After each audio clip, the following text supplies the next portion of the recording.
ہے کہ یہ پہاڑ ریزہ ریزہ ہو جائیں گے،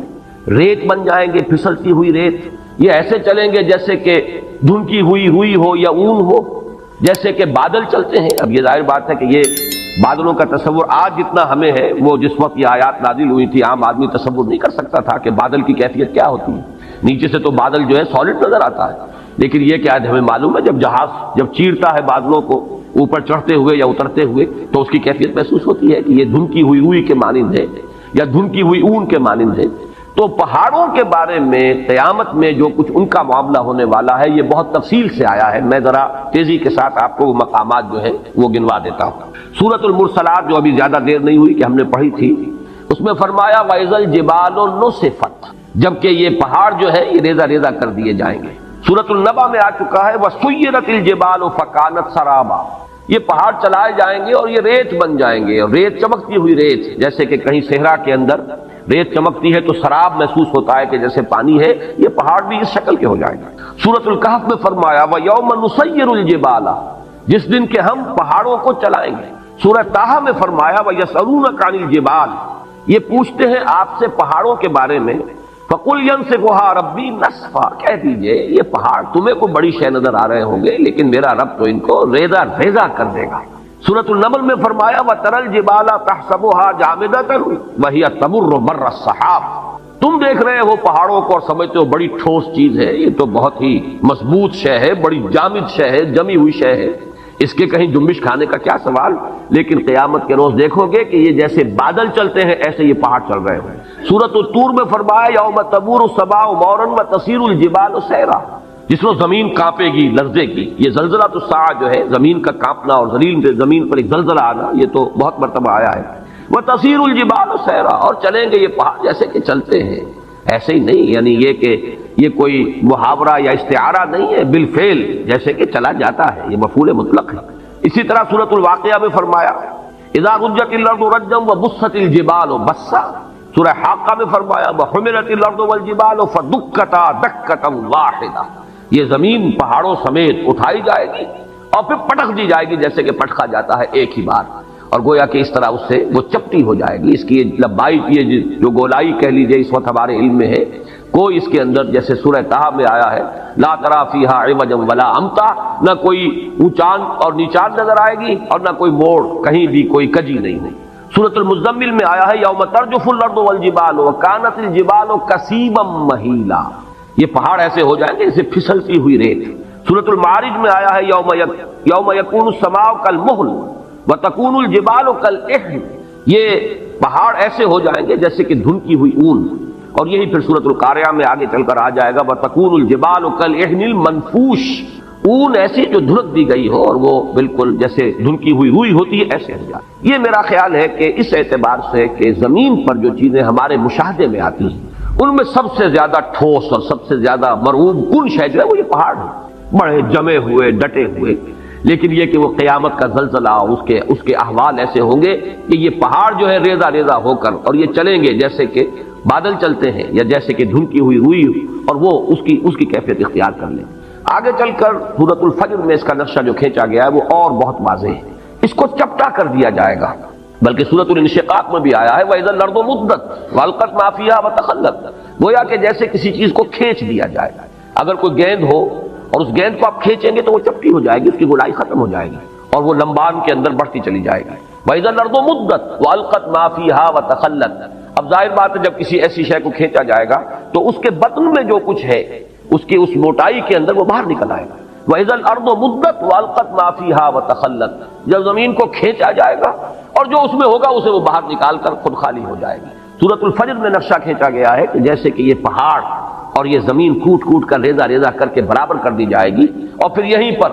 وہ حشر کا میدان یہی ہوگا، قصہ زمین برسر زمین طے ہوگا. جو اعمال اس زمین پر کمائے گئے ہیں ان کا حساب کتاب یہی ہوگا. اور ایک خیال آتا ہے واللہ عالم، میں اسے کسی سوچی سمجھی رائے کا جو ہے اظہار نہیں کر رہا ہوں، لیکن ان تمام چیزوں کو جمع کیا جائے تو ہمیں معلوم ہے کہ زمین کا جو اصل نیوکلیس ہے وہ تو دہتا ہوا لاوا ہے، آگ ہے. اگر اس کو چپٹا کیا گیا تو اس کا نتیجہ ایک نکلتا ہے جو صاف سمجھ میں آتا ہے کہ یہ دونوں طرف جو ہے زمین ہوگی اور درمیان کے اندر جو ہے وہ اس کا دہتا ہوا لاوا جو ہے وہ ظاہر ہو جائے گا. اور ہو سکتا ہے کہ زمین کی جہنم جو ہے در حقیقت انسان کے لیے جو کچھ اس نے کمایا ہے اس زمین پر اس کا حساب کتاب بھی یہی ہو اور یہیں سے اس کی جہنم بھی برآمد ہو جائے۔ مجھے وہ لفظ یاد آ رہا ہے جو امام ابن تیمیہ رحمۃ اللہ علیہ فرمایا کرتے تھے جبکہ وہ جیل میں تھے اور انہیں وہاں ٹارچر کیا جاتا تھا، تکلیفیں دی جاتی تھیں، تو ایک جملہ ان کا آتا ہے کہ ان جنتی معی، میری جنت میرے ساتھ ہے، میرے دل میں جو اطمینان ہے اس کو تم ڈسٹرب نہیں کر سکتے، مجھے مار لو، ستا لو، جو کچھ کر سکتے ہو، جسم کے ساتھ کر سکتے ہو جو کچھ کر سکتے ہو، میرے دل اور میری روح جو ہے وہ تمہاری دسترس سے باہر ہے، اس کے ساتھ تم کچھ نہیں کر سکتے۔ میری جنت تو میرا وہ سکون ہے جو میرے اندر ہے، سکون قلب۔ یا ایتھا النفس المطمئنہ، اے نفس مطمئنہ، اے وہ جان جو پورے اطمینان اور سکون کے ساتھ دنیا میں اپنے پروردگار کے ساتھ لو لگا کر زندگی گزار کر آئی ہے اور اس نے بدلتے ہوئے حالات سے زیادہ تاثر قبول نہیں کیا ہے، کچھ آ گیا صبر کیا ہے، کچھ تکلیف آ گئی صبر کیا ہے، بڑے اطمینان کے ساتھ صبر و ثبات کا مظاہرہ کیا ہے، کچھ اللہ کی طرف سے آسانی اور کشادگی آ گئی، اللہ کا شکر ادا کیا، دونوں حالتوں میں یکساں۔ یہ کیفیت جو ہے یا ایتھا النفس المطمئنہ، تو اس نفس مطمئنہ کی جنت تو اس کے اندر موجود ہے، وہ اطمینان، وہ قلب، وہ سرور، وہ کیفیت جو حاصل ہوتی ہے اللہ کے ساتھ انس اور محبت، یہ ہے اصل جنت کے جو انسان کے اندر ہے۔ ان جنتی معی، میری جنت میرے ساتھ موجود ہے۔ اسی طریقے سے خیال ہوتا ہے کہ وَإِذَا الْأَرْضُ مُدَّتْ وَأَلْقَتْ مَا فِيهَا وَتَخَلَّتْ اور وَدُكَّتِ الْأَرْضُ دَكًّا دَكًّا وَجَاءَ رَبُّكَ وَالْمَلَكُ صَفًّا صَفًّا وَجِيءَ يَوْمَئِذٍ بِجَهَنَّمَ۔ اب وہ جہنم بھی جو ہے اسی زمین کے شق ہونے سے اس کے اندر جو بھی کچھ ہے، جو آگ ہے اور جو لاوا ہے، وہی ہوگا کہ جو جہنم کی شکل اختیار کر لے، واللہ عالم۔ یہ صرف یہ کہ انتقال ذہنی جسے کہتے ہیں، اس کو کوئی تیقن کے ساتھ نہیں کہا جا سکتا ان باتوں کو، لیکن ان تمام چیزوں کو جب انسان سامنے پاتا ہے، اس پر غور کرتا ہے تو معلوم ہوتا ہے کہ ان کے مابین ایک ربط و تعلق جو ہے منطقی اعتبار سے قائم ہوتا ہے۔ تو فرمایا وَإِذَا الْجِبَالُ سُيِّرَتْ، جبکہ یہ پہاڑ چلائے جائیں گے، وَإِذَا الْعِشَارُ عُطِّلَتْ، عشار جمع ہے عشرا کی، عشرا جو ہے اس اونٹنی کو کہتے ہیں جو گابن ہو، حاملہ ہو اور 10 مہینے اس کے حمل پر بیت چکے ہوں، گویا کہ وضع حمل قریب۔ اب یہ چونکہ یہ صورتیں ابتدائی صورتیں ہیں اور ان کے پس منظر میں عرب کا خاص ماحول اور عرب کے احساسات، اہل عرب کے جو احساسات تھے، بادیہ نشینوں کی جو ان کی ویلیوز تھیں، جو ان کے اقدار تھے، جو ان کے سوچنے کے انداز تھے، وہ ان کے پس منظر میں ہے، اس لیے کہ وہی تو مخاطب اولین تھے ان آیات کے۔ عربوں کے ہاں سب سے بڑی دولت، جیسے کہ وہ آج بھی آپ کو معلوم ہے کہ ہمارے ہاں بلوچستان وغیرہ کے علاقے میں تو دولت کس شے کا نام ہے، مال کسے کہتے ہیں، بھیڑ بکریوں کا غلہ ہی مال، تو ان کے ہاں بھی یہی چیزیں تھیں اصل دولت، اور اونٹ ان میں بڑی قیمتی شے، اور ایسی اونٹنی کے جو گابن ہے جو اب بچہ دینے والی ہے، وہ تو پھر اس کے بعد دودھ بھی ملے گا، اور یہ کہ ایک اللہ تعالیٰ کی طرف سے احسان ہونے والا ہے، تو وہ انتہائی محبوب شے تھی، اس کی پوری وہ ٹہل اور سیوا کرتے تھے، حفاظت کرتے تھے، ایسے نہیں کہ ادھر ادھر کھلا چھوڑ دیں، اس کی پوری طریقے سے خدمت ہوتی تھی۔ تو وہ ہے عشرا، 10 مہینے جس کے ہو گئے،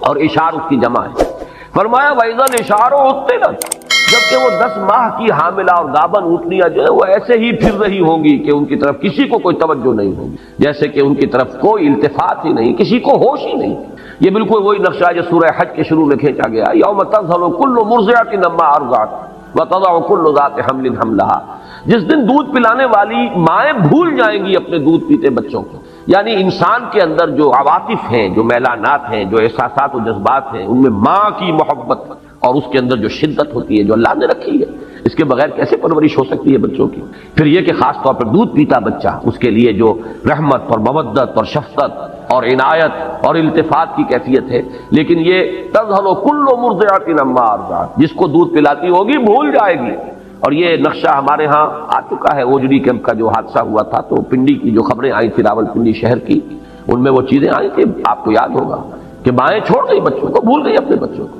جب آتی ہے وہ دہشت کی کیفیت اور اپنی جان پر بنی ہوتی ہے تو پھر بھول جاتی ہے، اور یہ گویا کہ کسی کے یعنی جذبات کے اندر وہ یعنی محو ہو جانے کا اور اپنی کیفیت ہی کے اندر پوری طریقے سے کھو جانے کی آخری کیفیت ہے کہ ماں اپنے دودھ پیتے بچے کو بھول جائے، یہی کیفیت وہاں ہے۔ وَإِذَا الْإِشَارُ عُطِّلَتْ، جبکہ یہ 10 ماہ کی گابن اونٹنیاں بھی کھلی پھری ہوں گی، پھر رہی ہوں گی، کوئی ان کا والی وارث نہ ہوگا۔ وَإِذَا الْوُحُوشُ حُشِرَتْ، اور جبکہ درندے وحوش یہ جمع کر دیے جائیں گے۔ یہ بھی ایک عام مشاہدہ ہے کہ جب کوئی ایسی آفت عرضی آتی ہے کہ سب کو جان کے لالے پڑے ہو، تو یہ درندے جو ایک دوسرے کے دشمن ہیں، وہ حیوانات، کہ ایک بکری اور شیر ہو سکتا ہے کہ وہ ساتھ ساتھ کھڑے ہو اور بیٹھے ہو، اور وہ شیر بکری کو کچھ نہ کہہ رہا ہو۔ سیلاب کے زمانے میں عام مشاہدہ آتا ہے کہ سانپ نہایت زہریلے اور انسان ایک ہی تختے کے اوپر چلے آ رہے ہیں تیرتے ہوئے، اور سانپ جو ہے انسان کو نہیں کاٹ رہا، اور نہ انسان سانپ کو کچھ کہہ رہا، اس لیے کہ پڑی ہوئی ہے، اپنی جان پر بنی ہوئی ہے۔ تو وَإِذَا الْوُحُوشُ حُشِرَتْ، جب کہ یہ درندے جمع ہو جائیں گے، گویا کہ دہشت کا عالم ایسا ہوگا، صرف انسان ہی نہیں، حیوانات بھی اس کی شدت کو پوری طرح محسوس کر رہے ہوں گے، درندے بھی اس کی وجہ سے اس کیفیت میں ہوں گے کہ انہیں بس اپنی ہی فکر لگی ہوگی اور کسی جانب کوئی ہوش اور التفات نہیں ہوگا۔ وَإِذَا الْبِحَارُ سُجِّرَتْ، جیسا کہ میں نے عرض کیا تھا یہ آیت جو ہے اگلی صورت میں آئی ہے، وَإِذَا الْبِحَارُ فُجِّرَتْ، سجرت اور فجرت ایک ہی معنی ہے۔ تنور کو جب کہ بھڑکایا جاتا ہے تو آگ اس میں سے نکلتی ہے، تنور کے اوپر سے آ جاتی ہے، یہ ہے تفجیر کے اصل معنی۔ جبکہ یہ سمندر جو ہے ابلیں گے، اس میں بھی وہ بات جو میں نے ابھی عرض کی ہے، بات سمجھ میں آتی ہے کہ وہ لاوا جو زمین کے اندر ہے، اگر وہ اوپر آیا سطح کے قریب، تو یہ تو گویا کہ ایسے ہی ہے کہ جیسے کسی بہت بڑی بھٹی کے اوپر جو ہے وہ ایک دیگ کے اندر پانی جو ہے بھرا ہوا ہو تو وہ تو ابلے گا، بری طرح ابلے گا۔ تو یہ سمندر جو ہے یہ ان کے نیچے اگر وہ زمین کا وہ جو کور ہے زمین کا، اس میں اندر جو آگ ہے، جو لاوا ہے، جو حرارت ہے، وہ اگر اس زمین کے چپٹا ہونے کی وجہ سے اور اس کے کھینچے جانے کی وجہ سے وہ اوپر آئے گا، تو گویا کہ سمندر جو ہے یہ تو ان کڑھاؤں کے مانند ہو جائیں گے جن میں پانی بھرا ہوا، ان کے نیچے آگ دہکا دی گئی۔ تو وہی کیفیت جو ہے وَإِذَا الْبِحَارُ سُجِّرَتْ وَإِذَا النُّفُوسُ زُوِّجَتْ، اور جب کہ جانوں کا جوڑ ملایا جائے گا یا جانیں گروہوں کی صورت میں تقسیم کی جائیں گی۔ اس زوِّجت کے دو معنی کیے گئے ہیں، ایک تو یہ کہ جان، ظاہر بات ہے کہ وہ جان تو نکل چکی ہوگی، انسان جب دفن ہوں گے تو ان کا جو بھی مادہ تخلیق ہے وہ تو زمین میں ہے، ہمارے تمام اجزاء تحلیل ہو کر زمین ہی میں ہوں گے، لیکن جان تو نہیں ہوگی، جان تو ہماری وہاں سے نکال دی گئی تھی۔ اب یہ ہے کہ ان جانوں کو جوڑ دیا جائے گا ان جسموں کے ساتھ کہ جن کو اللہ تعالیٰ اثر نو تخلیق فرمائے گا۔ ایک مفہوم تو یہ لیا گیا ہے جبکہ جان اور جسم کا جوڑا ملا دیا جائے گا، جوڑ ملا دیا جائے گا، فَإِذَا النُّفُوسُ زُوِّجَتْ۔ دوسرے معنی یہ لیے گئے ہیں جیسے کہ وَكُنْتُمْ أَزْوَاجًا ثَلَاثًا، سورۃ الواقعہ میں آیا ہے، گروہوں میں تقسیم ہو جائے گا۔ بڑی بڑی تقسیم تو تین گروہ ہیں، ایک وہ ہے فَالسَّابِقُونَ السَّابِقُونَ أُولَٰئِكَ الْمُقَرَّبُونَ، وہ تو اللہ کے مقرب بندے ہیں، بہت آگے نکل جانے والے سابقون۔ ایک وہ ہے جو اصحاب الیمین ہے کامیاب ہو گئے ہیں داہنے والے، لیکن بہرحال اس درجے کو نہیں ہے۔ اور تیسرے اصحاب الشمال ہے، جہنمی ہیں، جن کو سزا دی جائے گی۔ پھر یہ کہ ہر ایک کے اندر گروہ بندی ہوگی، جیسے کہ فرمایا ایک حدیث میں کہ جنت کے دروازے ہیں متعدد، کسی دروازے سے بلایا جائے گا ان کو جن کو خاص طور پر نماز کے ساتھ دلی محبت تھی، کسی دوسرے دروازے سے بلایا جائے گا باب الریان، جن کو روزہ رکھنے کا خصوصی جو ہے ایک شغف تھا اور شوق تھا، تو تر و تازگی کا دروازہ ہے جنت کا، اس سے انہیں بلایا جائے گا۔ اور کسی کو صدقہ و خیرات سے زیادہ مناسبت تھی تو اس کا کوئی دروازہ اور ہوگا، وہاں سے بلایا جائے گا، آؤ اللہ کی راہ میں خرچ کرنے والے آؤ اس دروازے سے جنت میں داخل ہو جاؤ۔ تو یہ بھی تو مختلف گروہ ہو گئے۔ اور یہاں یہ نوٹ کر لیجیے، اس سے مراد فرض عبادات نہیں ہے، وہ تو سب کو کرنی ہے، فرض نمازیں سب کو پڑھنی ہے، لیکن جن کو نفلی نمازوں کا، تہجد کا، اشراق کا، عشاء اور جو بھی نمازیں ہیں، چاشت ہے، اوابین ہے، جن کو اس سے خصوصی مناسبت ہے اور محبت ہے، ان کو ایک دروازے سے پکارا جائے گا۔ روزے جو ہے رمضان کے تو سب کو ہی رکھنے ہیں، لیکن یہ کہ نفلی روزوں کا جنہیں ذوق ہے اور شوق سے جو رکھتے ہیں ان کو دوسرے دروازے سے باب الریان کہا گیا، تر و تازگی کا، اور بڑا اس کے اندر مناسبت ہے اس کے نام کی، اس سے کہ روزے میں آدمی سوکھ سا جاتا ہے، ہونٹوں پر پپڑیاں آ جاتی ہیں اور ویسے بھی چہرہ سوکھ جاتا ہے، ڈی ہائیڈریشن ہوتی ہے، لہذا ان کو جس دروازے سے اندر جنت میں داخل ہونے کی دعوت دی جائے گی وہ باب الریان ہے، وہ تر و تازگی کا دروازہ ہے، اس لیے کہ وہ جو روزے کی خشکی کہہ لیجئے یا روزے کا وہ جو سوکھ جانا ہے اور ڈی ہائیڈریشن ہے، گویا کہ اس کا جو اب یعنی بدل ملنے والا ہے وہ ہے تر و تازگی۔ تو یہ مختلف گروہوں کے اندر اہل جنت بھی منقسم ہوگی۔ پھر اہل جنت کے درجات ہیں، جیسے کہ حضور نے فرمایا کہ ادنا درجے کا جنتی اپنے سے اوپر کے درجے کے جنتی کو ایسے دیکھے گا جیسے تم زمین پر بیٹھ کے ستاروں کو دیکھتے ہو۔ تو اذن نفوس و زوجت کے دو معنی ہو گئے، ایک تو یہ کہ جانیں جسموں کے ساتھ جوڑ دی جائیں گی، جوڑے ملا دیے جائیں گے ہر جان کے ساتھ اس کے جسم کا۔ دوسرا یہ کہ گروہوں میں منقسم کر دیں گے، کنتم ازواجا ثلاثہ وَإِذَا الْمَوْءُودَةُ سُئِلَتْ بِأَيِّ ذَنبٍ قُتِلَتْ۔ اب یہاں سے بات چل رہی ہے آگے، گویا کہ اب میدان حشر ہے، عدالت خداوندی اب لگ گئی۔ اس میں جو محاسبے ہونے ہیں، جن گناہوں کے اوپر پکڑ ہونی ہے، ان میں یہاں ایک بڑی جذباتی بات کا تذکرہ کیا جا رہا ہے۔ یہ وعد،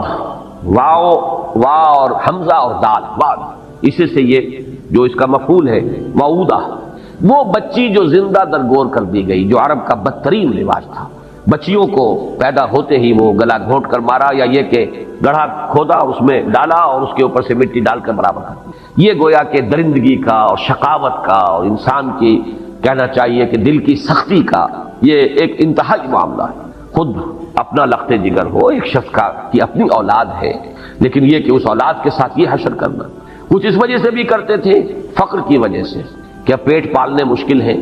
اور یہ پیٹ بڑھ رہے ہیں، ان کے منہ جو ہے جن میں کھانا ڈالنا ہے، چلو بیٹوں کو تو رکھو بیٹیوں کو دفن کرو۔ ایک یہ کہ غیرت کا ایک بڑا ایک عجیب اور غلط جاہلی تصور تھا کہ کبھی کوئی ہمارے گھر میں داماد بن کر آئے گا، یہ کیسے ہم گوارا کریں گے؟ تو اس سے یہ ہے کہ نہ رہے بانس نہ بجے بانسری، نہ بیٹی زندہ رہے نہ کسی کے داماد بن کر ہمارے گھر میں آنے کا تصور پیدا ہو۔ تو اس کا نقشہ کھینچا جا رہا ہے، چونکہ جیسے میں نے عرض کیا اولین مخاطب ہے وہ اہل عرب، ان میں جن کے اندر بھی کوئی احساس انسانیت کا برقرار تھا، اس میں اسی تار کو چھیڑا جا رہا ہے کہ ان کے دلوں کے اندر یقیناً اس چیز سے نفرت ہوگی، اور اسی سے اس کے حوالے سے بات کی جا رہی ہے۔ وَإِذَا الْمَوْءُودَةُ سُئِلَتْ، اور بڑا لطیف انداز ہے کہ یوں نہیں کہا جا رہا کہ ان سے پوچھا جائے گا کہ تم نے اپنی بچیوں کو کیوں زندہ درگور کیا، بلکہ بچیوں سے سوال ہوگا۔ وَإِذَا الْمَوْءُودَةُ سُئِلَتْ، اور جب وہ بچی کہ جو زندہ درگور کر دی گئی تھی اس سے سوال کیا جائے گا بِأَيِّ ذَنبٍ قُتِلَتْ، کہ کس گناہ کی پاداش میں اسے قتل کیا گیا، کیوں مارا گیا اسے۔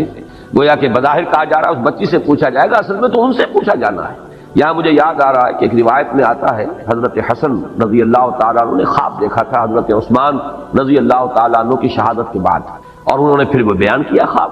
لوگوں نے حضرت علی سے کہا کہ یہ کیا خواب بیان کر رہے ہیں حضرت حسن آپ کے بیٹے؟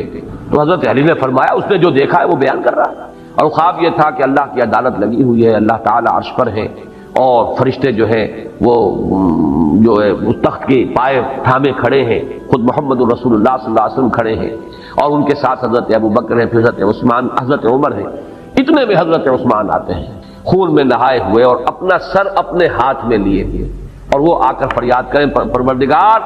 پوچھ ان لوگوں سے کہ انہوں نے مجھے کس جرم کی پاداش میں قتل کیا ہے، کس گناہ کی پاداش میں مجھے شہید کیا گیا ہے۔ تو مجھے وہ واقعہ یاد آ گیا، وَإِذَا الْمَوْءُودَةُ سُئِلَتْ بِأَيِّ ذَنبٍ قُتِلَتْ۔ اس خواب کا بقیہ حصہ یہ ہے کہ عرش الہی تھرایا،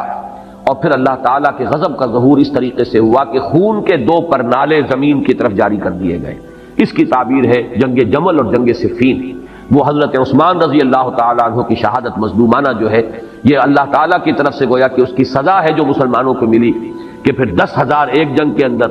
اور شاید 74,000 ایک جنگ کے اندر مسلمان جو ہے قتل ہوئے ہیں ایک دوسرے کی تلواروں اور تیروں سے۔ تو یہ دو خون کے پرنالے تھے جو عرش الہی سے زمین کی طرف جو ہے جاری کر دیے گئے۔ وَإِذَا الْمَوْءُودَةُ سُئِلَتْ بِأَيِّ ذَنبٍ قُتِلَتْ، اور جب کہ پوچھا جائے گا اس بچی سے جو زندہ دفن کر دی گئی تھی کہ کس گناہ کی پاداش میں اسے قتل کیا گیا۔ وَإِذَا الصُّحُفُ نُشِرَتْ، اور جب کہ صحیفے کھول دیے جائیں گے، واضح کر دیے جائیں گے، اعمال نامے، جس کا کہ نقشہ سورہ کہف میں جو کھینچا گیا ہے وہ تو ایسے ہے کہ جیسے کوئی ایک ہی اعمال نامہ ہے۔ ظاہر بات ہے کہ کوئی بہت بڑا کیبنٹ ہو جس میں ہر ایک کی فائل موجود ہو، یا آج ہمارا تصور جو ہے زیادہ قریب آ سکتا ہے کہ بہت بڑا کمپیوٹر ہے جس میں کہ صرف ایک بٹن دبانے کی دیر ہے کہ آپ کا فلم چل پڑے، اور آپ کی پوری زندگی کا ایک ایک حرف جو آپ کی زبان سے نکلا ہے اس کا جو اس کی ٹیپ شروع ہو جائے اور پورا کا پورا معاملہ۔ آج تو ہم یہ چیزیں بہت قریب ہو کر سمجھ سکتے ہیں کہ کوئی بعید نہیں رہی۔ یہ تو جو ٹیکنالوجی آج ہمارے پاس ہے اس کے حوالے سے وہ چیزیں کہ جو آج سے کوئی 1000 برس پہلے 1400 برس پہلے تو بڑے گہرے، یعنی سمجھیے ایمان بالغیب کی بڑی شدید گہرائی کی ضرورت تھی ان باتوں کو ماننے کی۔ وہ میں نے لفظ استعمال کیا جو سورہ بقرہ کی شروع میں الذین یؤمنون بالغیب، تو غیب میں ایسی چیزوں کو کہ جن کے لیے کوئی انسان کے فہم کا ابھی آس پاس بھی جو ہے گزر نہ ہوا ہو، ان چیزوں کا انسان کے فہم میں ان کو ماننے کے لیے تو ایمان بالغیب کی بڑی گہری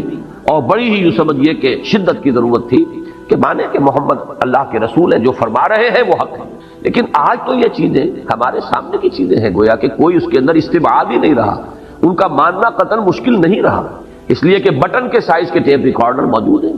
آپ کے ساتھ آپ کو شخص گفتگو کرنے آیا ہے، آپ کو پتہ بھی نہیں ہے، اور وہ اس کے ساتھ کی ریکارڈنگ بھی ہو رہی موجود ہے۔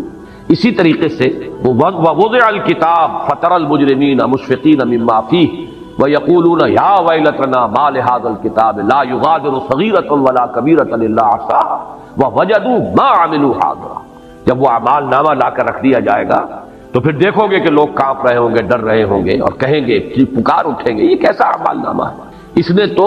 کسی چھوٹی سی چھوٹی مائنیوٹ ڈیٹیل کو بھی اومٹ نہیں کیا، بڑی چیزیں بھی چھوٹی بھی سب موجود ہیں، جو کیا ہوگا اپنے سامنے موجود پائیں گے۔ وَلَا يَظْلِمُ رَبُّكَ أَحَدًا، اور تیرا رب کسی پر ظلم نہیں کرے گا، ان کے اپنے کرتوت ہوں گے۔ آگے ہم چل رہے ہیں، وہ صورت بھی آ جائے گی کہ جس شخص نے ذرہ برابر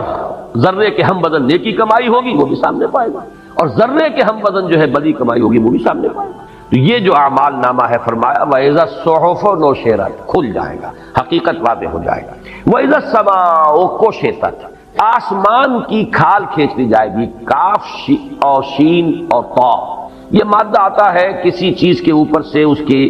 چمڑے کو کھینچ لینا، چھلکے کو اتار لینا۔ تو یہ آسمان کے بارے میں یہ تصور، جیسا کہ میں نے عرض کیا کئی مرتبہ آیا ہے قرآن مجید میں، کہ جیسے کہ کوئی ایسی تبدیلی آئے گی کہ اس کے اندر سے سرخی پیدا ہو جائے گی، جیسے جانور کا جب کھال کھینچ لی جاتی ہے تو گوشت سرخ نظر آتا ہے، تو وردتن کا دہان کا لفظ آیا ہے سورہ رحمان میں، ایسے ہو جائے گا گلابی، جیسے کہ وہ تلچھٹ ہوتی ہے تانبے کی۔ تو یہ الفاظ آئے ہیں آسمان کے بارے میں۔ وَإِذَا السَّمَاءُ كُشِطَتْ وَإِذَا الْجَحِيمُ سُعِّرَتْ، اور جب جہنم کو خوب دہکایا جائے گا، جیسے بھٹی جو ہے وہ دہکائی جاتی ہے، دھوکی جاتی ہے، اس کی شدت جو ہے بڑھ جاتی ہے، ویسے تو جہنم میں پہلے ہی ہوگی، لیکن یہ کہ اس میں اور اس کے اندر ایک جوش و خروش کی کیفیت پیدا کی جائے گی۔ وَإِذَا الْجَنَّةُ أُزْلِفَتْ، ازلاف کے معنی کسی شے کو قریب لے آنا، اُزْلِفَتِ الْجَنَّةُ غیر بعید، وہ قریب لے آئی جائے گی اور کہیں دور نہیں ہوگی۔ تو یہ اگرچہ قریب ہوگی لیکن اور قریب آ جائے گی، آنکھوں کے سامنے آ جائے گی۔ اہل جنت جو ہے ان کے لیے گویا کہ تر و تازگی کا ایک پیغام۔ یہ سب ہے اس کا جو آخری بات جو میں عرض کر چکا ہوں، اس سب تمام فنومنا احوال قیامت۔ علمت نفس ما احضرت، جان لے گی ہر جان کہ کیا اس نے حاضر کیا ہے، کیا لے کر آیا ہے، کیا کمائی تھی، کیا اس کے اعمال تھے، کیا افعال تھے، زبان سے کیا کام لیا تھا، کیا اس سے کسی بھلائی کے پرچار کا کام لیا تھا یا اس سے برائیوں کے فروغ کا جو ہے اس کو ذریعہ بنا دیا تھا۔ ہر شے علمت نفس ما احضرت، یہاں آ کر فل سٹاپ لگ گیا ہے اس سورہ مبارکہ، لیکن در حقیقت یوں سمجھیے کہ اگلی سورت جو ہے اس میں یہ مضمون جو ہے گویا کہ اب پوری وسعت کے ساتھ سامنے آیا۔ وہاں یہ ہے کہ اذا سے جو آیات شروع ہوئی ہیں وہ 4 ہیں، اذا السماء انفطرت واذا الكواكب انتصرت واذا البحار فجرت واذا القبور بعثرت علمت نفس ما قدمت واخرت۔ پھر یہ کہ نقشہ جو کھینچا گیا، تو گویا کہ یہ حصہ جو ہے اس سورہ مبارکہ کا نصف اول، اس کا مثنیٰ جو ہے وہ تو ہے سورۃ الانفطار۔ البتہ اب جو حصہ آ رہا ہے سورۃ الانفطار میں اس مضمون کا کوئی سراغ نہیں ملے گا آپ کو، معنوی طور پر تو نسبت ہو جائے گی کہ آخرت میں ناکامی کا سبب نمبر 1 وہ ہے نبوت و رسالت کا انکار، اس کا تذکرہ ہو رہا ہے۔ اب وحی کو کہانت قرار دینے والوں سے اب گفتگو ہوگی۔ دوسرا سبب کیا ہے؟ آخرت کا انکار بھائی مانا کہ اللہ بڑا، یعنی جزا و سزا کا انکار، آخرت کا تو انکار نہیں لیکن جزا و سزا کا انکار۔ اللہ تو بڑا کریم ہے، بڑا ہی نکتہ نواز ہے، بہت ہی شان غفاری جو ہے اس کے حوالے سے آدمی کا دھوکہ کھانا، اس معنی میں تو ربط ہے، لیکن یہ کہ یہ مضمون اپنی جگہ پر نہایت اہم مضامین میں سے قرآن مجید کے جو اب یہاں سے شروع ہو رہا ہے، فلا اقسم بالخنس الجوار الكنس واللیل اذا عسعس والصبح اذا تنفس انه لقول رسول کریم۔ اس مضمون کے بارے میں ذرا چاہوں گا کہ آپ چند باتیں تمہیداً سمجھ لیں، اس لیے کہ جیسا کہ میں نے کل جمعے میں بھی اعلان کرتے ہوئے عرض کیا تھا کہ ایک بہت بڑی گمراہی جو مسلمانوں میں اس دور میں بھی پیدا ہوئی ہے جب فلسفے کا ہمارے ہاں زیادہ رواج ہوا ہے، فلسفہ یونان کی منطق، ارسطو کی منطق اور فلسفہ، اس کی روشنی میں یا اس کی ترازو میں جب کچھ مسلمان فلسفیوں نے، ابن سینا اور فارابی اور کندی، ان لوگوں نے جب کہ دینی تصورات کو ان پیمانوں میں ڈھالنے کی کوشش کی ہے، تو جہاں اور بہت سے مسائل پیدا ہو گئے، جبر و قدر کا مسئلہ پیدا ہوا اور بہت سے مسائل پیدا ہوئے، انہی میں سے ایک مسئلہ تھا وحی کی حقیقت کا، جس میں بہت بڑی ٹھوکر کھائی ہے ان فلسفیوں نے بھی۔ اور پھر اس دور میں بھی جو ہمارا اعتزال جدیدہ کا فتنہ ایک پیدا ہوا ہے، جس میں کہ سر سید احمد خان مرحوم اللہ تعالیٰ انہیں معاف کرے، ان کی نیک نیتی پر مجھے شبہ نہیں ہے، اور مسلمان قوم کے ساتھ ان کا خلوص و اخلاص یہ بھی اپنی جگہ پر بالکل اب کوشچن ہے، اب ڈاؤٹ ہے، لیکن یہ کہ دینی معاملات میں جو انہوں نے دخل اندازی کی ہے اور خود ایک بڑے متکلم بن کر آئے ہیں اور تعبیرات جو ہے جدید پیش کرنے کی کوشش کی ہے جدید ذہن کو مطمئن کرنے کے لیے، وہ عقلیت قدیمہ تھی، یہ عقلیت جدیدہ تھی، اور ان دونوں کے نتیجے میں گمراہی پیدا ہوئی، اور وہ گمراہی وحی کے بارے میں، وہی گمراہی تھی کہ جس کا یوں سمجھیے کہ ایک صدائے بازگشت میں تو کہوں گا، اس لیے کہ وہ خیال جو بھی پیش کیا تھا ڈاکٹر فضل الرحمان نے، اب مرحوم ہو گئے، ان کا بھی انتقال ہو گیا۔ ویسے ان کے بارے میں بھی جہاں تک میری معلومات ہیں، میری ملاقاتیں ہیں، یہاں تو بہت کم رہی ہیں لیکن امریکہ میں کئی مرتبہ ملاقات ان سے ہوئی۔ سن 68 میں آپ کو یاد ہوگا وہ تھے ادارہ جو ریسرچ، اسلامک ریسرچ کاؤنسل ہے، ادارہ تحقیقات اسلامی، پہلے کراچی میں ہوتا تھا، پھر اس کے بعد اسلام آباد منتقل ہوا، اس کے ڈائریکٹر تھے، اور انہوں نے کتاب لکھی تھی اسلام انگریزی میں۔ اس میں وحی کی حقیقت کے بارے میں انہوں نے وہی خیالات پیش کیے جو سر سید کے تھے مرحوم کے، اور جو ہمارے قدیم فلسفیوں کے، لیکن بہرحال وہ چونکہ گمراہی تھی تو اس کے خلاف طوفان اٹھا بہت، اور اسی کے نتیجے میں پھر انہیں پاکستان چھوڑ کر جانا پڑا۔ وہ گمراہی کیا تھی اسے سمجھ لیجیے، اور اس کے لیے بھی اس حقیقت کو سب سے پہلے سامنے لائی ہے کہ یہ قرآن کیا ہے، یہ حدیث اللہ ہے، اللہ کی حدیث۔ ایک ہے حدیث رسول، حضور کا فرمان، حضور کا قول، حدیث رسول۔ اس کے راوی اول کون ہوں گے؟ صحابی۔ راوی دوم پھر جو تابعی ہیں، وہ راویوں کا سلسلہ چلے گا یہاں تک کہ محدثین جو بڑے بڑے ہیں ان تک وہ راویوں کی جو ہے ایک سند کا سلسلہ جو ہے وہ چین وہاں تک پہنچے گی۔ پھر بلکہ ہمارے ہاں تو جو بھی علم حدیث کی تعلیم اور تدریس جس طور پر ہوتی ہے تو ہر محدث جو ہے وہ اپنی سند بیان کرتا ہے، میرا استاذ، اس کا استاذ فلاں، اس کا استاذ فلاں، اس نے اس سے یہ حدیث کا فن سیکھا ہے، اس نے اس سے حدیث کا فن سیکھا ہے، وہ امام بخاری تک پہنچا دیں گے، اور پھر امام بخاری کی جو سند ہے خود محمد الرسول اللہ صلی اللہ علیہ وسلم تک، وہ تو خود بخاری کے اندر موجود ہے، ہر روایت کے ساتھ موجود ہے۔ تو سند کی بڑی اہمیت ہے حدیث کے ذمہ میں، اور سند میں جو راوی آتے ہیں ان راویوں کا ایک تو یہ ثبوت ملنا چاہیے کہ وہ ہم عصر تھے۔ اگر ایک شخص کہتا ہے میں نے اس سے یہ بات سنی تو آیا ان کا زمانہ بھی ایک تھا کہ نہیں تھا؟ کہیں اگر 100 برس کا فصل ہے اور کوئی شخص کہتا ہے کہ میں نے ان سے یہ بات سنی تو معلوم ہوتا ہے کہ غلط ہے، وہ تو درمیان میں کوئی لنک اور ہونا چاہیے تھا۔ تو ایک تو یہ کہ وہ کڑیاں متصل ہیں، پھر یہ کہ صرف زمانی اعتبار سے کڑیوں کا متصل ہونا کفایت نہیں کرے گا جب تک کہ ثابت نہ ہو کہ ان کی ملاقات ہوئی۔ ملاقات کا ثبوت جو ہے یہ گویا کہ حدیث کے سند کے اور مستند ہونے کے لیے اہم ہے کہ جو راوی جس سے روایت کر رہا ہے اس سے اس کی ملاقات اور رویت ثابت ہے کہ نہیں۔ اسی کو سمجھیے کہ اللہ تعالیٰ کی حدیث، حدیث اللہ، یہ قرآن، یہ وحی، اس کے راوی اول ہے حضرت جبرائیل علیہ السلام، اور راوی دوم ہے محمد الرسول اللہ صلی اللہ علیہ وسلم۔ پہلے تو سورہ حج کی جو آخری رکوع ہے اس میں جو مضمون آیا ہے میں اس کا حوالہ بھی دینا چاہتا ہوں کہ ان دونوں کو کڑیوں کو جمع کیا گیا ہے ایک آیت میں، اللہ یصطفی من الملائکۃ رسلا ومن الناس، اللہ پسند فرما لیتا ہے، چن لیتا ہے فرشتوں میں سے بھی اپنے رسول، رسول کے معنی ہے ایلچی، پیغامبر، بھیجا ہوا، ارسل یرسل ارسالا سے کسی کو بھیجنا پیغام دے کر، جو بھیجا گیا وہ رسول ہے، مرسل بھی کہیں گے اسے جو بھیجا گیا، اور رسول بھی کہیں گے۔ تو رسول چن لیتا ہے اللہ، پسند فرما لیتا ہے فرشتوں میں سے بھی، اللہ یصطفی من الملائکۃ رسلا ومن الناس، اور لوگوں میں سے بھی۔ گویا کہ انسانوں تک اپنا پیغام ہدایت پہنچانے کے لیے اللہ تعالیٰ پہلے چنتا ہے فرشتوں میں سے ایک پیغامبر، وہ ہے حضرت جبرائیل علیہ السلام۔ پھر نمبر 2 انسانوں میں سے ایک پیغامبر، وہ مختلف رہے، کبھی نوح ہے، کبھی ہود ہے، کبھی عاد، کبھی حضرت صالح ہے، کبھی اور حضرت شعیب ہے، ابراہیم ہے، موسیٰ ہے، عیسیٰ ہے، یہاں تک کہ محمد الرسول اللہ ہے۔ تو یہ جو حدیث اللہ ہے قرآن مجید، اس کے راوی اول حضرت جبرائیل علیہ السلام،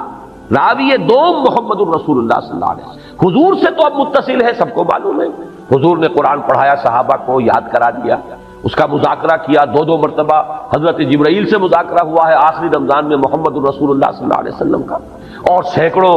بلکہ شاید ہزاروں کی تعداد میں جو ہے حفاظ تیار ہو چکے تھے، اس لیے کہ سینکڑوں تو شہید ہوئے ہیں جنگ یمامہ میں، ایک جنگ کے اندر۔ اس اعتبار سے اسی وقت پھر یہ ضرورت محسوس ہوئی کہ قرآن مجید کو ایک کتاب کی شکل میں بھی جمع کر لیا جائے، کہیں اگر حفاظ اسی طریقے سے شہید ہوتے رہے تو قرآن جو ہے کہیں گم نہ ہو جائے، ضائع نہ ہو جائے، لہذا اس کو ما بین الدفتین، ایک کتاب کی شکل میں، یہ 2 گتوں کے مابین ایک کتاب کی صورت میں بھی جمع کیا جائے۔ حضور کے زمانے میں، حضور کے اپنے حیات طیبہ کے دوران مصحف جو ہے اس شکل میں موجود نہیں تھا۔ حضرت ابوبکر کے دور خلافت میں یہ مسئلہ پیش آیا، یہ سارے مسائل میں بیان کر چکا ہوں سورہ قیامہ کے درس کے ضمن میں، ان علینا جمعہ وقرآن، اس کا جمع کرنا، پڑھوانا ہمارے ذمہ ہے۔ اللہ نے وہ اپنی ذمہ داری پوری کی،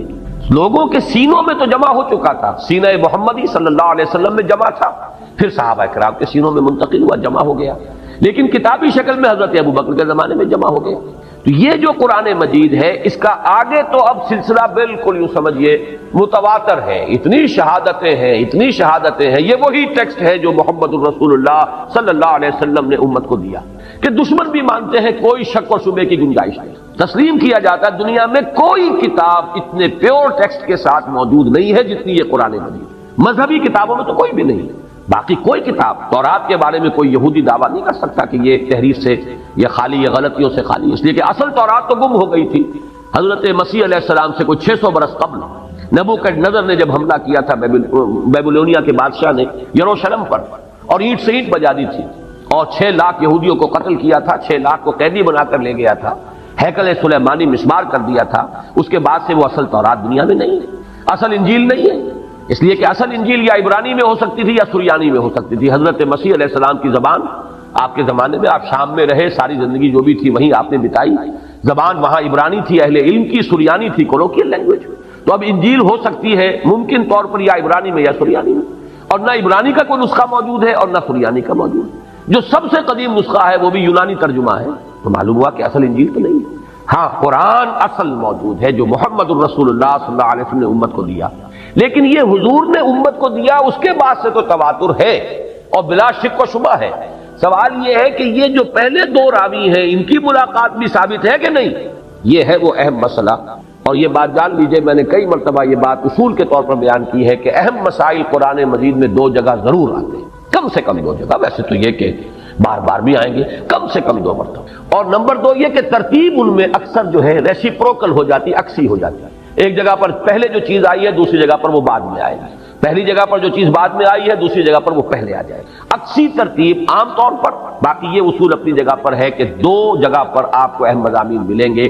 اس حوالے سے نوٹ کر لیجئے۔ اور عجیب بات ہے ترتیب کے علاوہ تعداد آیات، 15 آیات ہیں سورہ نجم کی، 1 آیت سے لے کر اور 15ویں آیت تک، آیت نمبر 1 سے آیت نمبر 15 تک 15 ہی آیتیں ہیں یہ سورہ تکویر کی، آیت نمبر 15 سے لے کر آیت نمبر 29 تک، ان دونوں کا مضمون ایک ہے لیکن ترتیب آپ کو جدا ملے گی۔ مضمون کیا ہے؟ حضور کی رویت، جبرائیل علیہ السلام کی، ان کی اصل ملکی شکل میں رویت۔ دیکھیے اب میں آپ کو بتا دوں گمراہی کیا ہے۔ اہل عقل یا عقل پرست جن کو کہا جائے، اہل عقل تو اللہ تعالی ہم سب کو بنائے، سب عاقل ہوں اور عقل سے کام لیں، لیکن ایک لوگ وہ ہوتے ہیں جو عقل پرست ہو جاتے ہیں، طے کر لیتے ہیں جو بات جو ہے ہمارے عقل کے لیے قابل قبول نہیں ہے وہ ہم نہیں مانیں گے۔ اس کو بھی نوٹ کیجئے، ایک ہے خلاف عقل، ایک ہے ورائے عقل۔ خلاف عقل شے کو تو ہم نہیں مانیں گے، لیکن ایک شے ہے ورائے عقل جو عقل کے دائرے سے دور ہے، عقل سے ماورا ہے، عقل سے آگے ہے۔ ظاہر بات ہے کہ عقل سے آگے اگر دین کی کوئی بات نہ ہو تو یؤمنون بالغیب کی ضرورت ہی نہیں۔ اللہ تعالیٰ کی ہستی، اس کے صفات کی مقدار، کیفیت و کمیت ہمارے عقل سے ماورا ہے۔ یہ مانتے ہیں اللہ، یہ جانتے ہیں اللہ ہر چیز کو دیکھتا ہے، کیسے دیکھتا ہے یہ ہمیں نہیں معلوم، اللہ کی آنکھ ایسی ہے، وہ بھی کسی روشنی کا محتاج ہے کہ اس کے حوالے سے دیکھے، معاذ اللہ ثم معاذ اللہ، بس یہ معلوم ہے وہ دیکھتا ہے، بصیر ہے،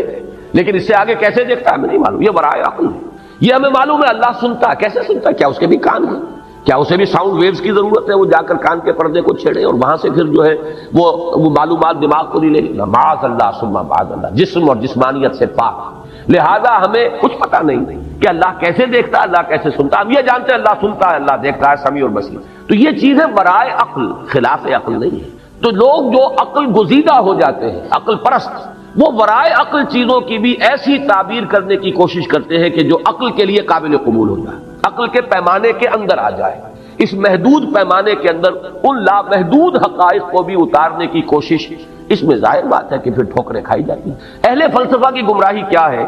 اللہ کو تو وہ مان لیتے ہیں، اس لیے کہ یہ تو ماننا پڑتا ہے، کوئی نہ کوئی علت العلل تو ہے نا، آخر کہیں سے تو آغاز ہے نا، کسی ایک ہستی کو تو ماننا پڑے گا۔ اسے آپ کہیں ورلڈ اسپرٹ، روح کائنات، اسے آپ کہیں وجود مطلق، دی ایبسولوٹ بینگ، کچھ بھی کہیں، جو بھی نام دیں اسے کچھ نہ کچھ ماننا پڑے، لہذا اس کو تو ایک ہستی، اس کو ماننا، یہ تو عقل سے جو ہے یہ گویا کہ ان کے نزدیک یہ عقل کے خلاف نہیں، اس کو تو مان لیا جائے گا۔ لیکن یہ فرشتہ کس بلا کا نام ہے اور جن کس بلا کا نام ہے؟ یہ چیز ان محدود پیمانوں کے اندر ان کے ذہنوں میں یہ بات نہیں ہوتی، لہذا توجیہ کرنی پڑتی ہے۔ فرشتہ، بس فرشتہ تو اصل میں قوائے فطرت کا نام ہے، فورسز آف دی نیچر۔ اب ایک ہے ثقل، یہ بھی ایک گویا کہ فرشتہ ہے، بجلی گویا کہ ایک فرشتہ ہے، یہ گویا کہ قواعد طبعیہ جو ہے انہی کو فرشتہ کہہ دیا گیا، ورنہ فرشتے کی کوئی اپنی خارجی اس کا وجود، کوئی اس کا تشخص نہیں ہے کہ اس کا کوئی شخصی وجود ہو، نہیں، بلکہ قواعد طبعیہ، فورسز آف دی نیچر کو فرشتے کہہ دیا گیا۔ جن کیا ہے؟ اجی کوئی علیحدہ مخلوق نہیں ہے، یہ خامخواہ مولویوں نے اس کا ڈھکوسلا بنا دیا ہے۔ جن تو کہتے ہیں مشتعل مزاج انسان، اکھڑ، لڑ پڑنے والے، تھوڑی سی بات کے اوپر مشتعل ہو جانے والے، کیونکہ مشتعل ہو جاتے ہیں وہ، لہذا کہہ دیا گیا کہ وہ آگ سے بنائے گئے ہیں۔ جیسے کہ ہم کہتے ہیں وہ فلاں غصے میں آگ بگولا ہو گیا، تو اسے آگ تھوڑا ہی ہو جاتا ہے، وہ انسان ہی رہتا ہے۔ یہ صرف ایک استعارہ ہے کہ ہم نے کہا وہ غصے میں آگ بگولا ہو گیا، ایسے ہی استعارتاً کہہ دیا گیا ہے کہ جن جو ہے وہ آگ سے پیدا کیے گئے، ورنہ وہ بھی انسان ہیں، انسانوں ہی میں سے جو اکھڑ قسم کے اور جو مشتعل مزاج لوگ ہیں ان کو جن کہہ دیا گیا۔ یہ ہے تعبیرات جنہوں نے کہ ایک بہت بڑا مسئلہ کھڑا کر دیا۔ اگر فرشتے کا کوئی خارجی وجود نہیں ہے، کوئی پرسونیفائڈ ایگزسٹنس نہیں ہے، تو پھر یہ وہی کون لے کر آئے؟ اب آپ کو معلوم ہے کہ ایمانیات ثلاثہ میں سے توحید، ایمان باللہ، پھر ایمان بالرسالت، ایمان بالآخرہ یا معاد، تو ایمان بالرسالت کی ساری بنیاد وہی پر قائم ہے۔ وہی مانے تو نبی کا سوال ہوا نا، وہی کو تسلیم کرے تو رسالت اور نبوت اور کتاب کا تصور سامنے آیا۔ وہی کی حقیقت ہے کہ جو سب سے بڑا مسئلہ بن گیا۔ جب فرشتہ کسی شے کا نام نہیں ہے تو یہ کہاں سے، کون ہے جو لایا؟ یہ جبریل امین کون ہے؟ یہ روح القدس کون ہے؟ یہ ہے اصل میں وہ سوال جس کا جواب انہوں نے یہ دیا۔ اب یہ نوٹ کیجئے، یہ میری بات نہیں ہے، یہ ان کا جواب ہے کہ اصل میں وہی ایک فوارے کے مانند، چشمے کے مانند قلب نبی سے ہی ابھرتا ہے، اندر ہی سے ایک چیز نکلتی ہے، اس کا ایک کانٹیکٹ ہو جاتا ہے ذات باری تعالیٰ کے ساتھ براہ راست۔ کوئی فرشتہ بیچ میں نہیں ہے، بلکہ قلب نبی کا ایک براہ راست ربط ہو جاتا ہے اللہ کے ساتھ۔ عقل کہیے کہ جو عقل ان کے 9 افلاک اور عقول عشرہ کا ایک تصور ہے، یہ باتیں بڑی زیادہ تفصیل میں نہیں جان سکتا، تو وہ جو ہے 10ویں عقل، اس عقل کے ساتھ ایک کانٹیکٹ ہو جاتا ہے عقل نبی یا عقل رسول کا، اس سے اس کے قلب کے اندر ہی سے ایک فوارے کے مانند ابلتا ہے یہ چشمہ جس کا نام وحی ہے۔ لہذا یہ بھی کہا جا سکتا ہے کہ یہ کلام نبی کا اپنا کلام ہے، اور یہ بھی کہا جا سکتا ہے کہ یہ اللہ کا کلام ہے۔ یعنی دونوں امکانات فضل الرحمان نے بھی تسلیم کیے، دونوں امکانات سر سید احمد مرحوم نے بھی تسلیم کیے، لیکن بیچ میں سے نکالا جس کو ہے بیک بینی و دو گوش، کان پکڑ کر جسے نکال دیا، وہ حضرت جبرائیل ہے، معاذ اللہ ثم معاذ۔ سر سید کا تو شعر بھی ہے، جبریل امی قرآن با پیغام نمی خواہم، ہما گفتار معشوق است قرآن کے مندارم۔ میں کسی ایسے قرآن کا طالب نہیں ہوں، خریدار نہیں ہوں کہ جو جبریل امی لے کر آئے ہو پیغام۔ میرے پاس جو قرآن ہے وہ تو میرے معشوق کا کلام ہے۔ اب معشوق یہ لفظ جو ہے دو ذو معنیین ہے، اللہ کو کہہ لیجیے، میرے محبوب کا کلام ہے۔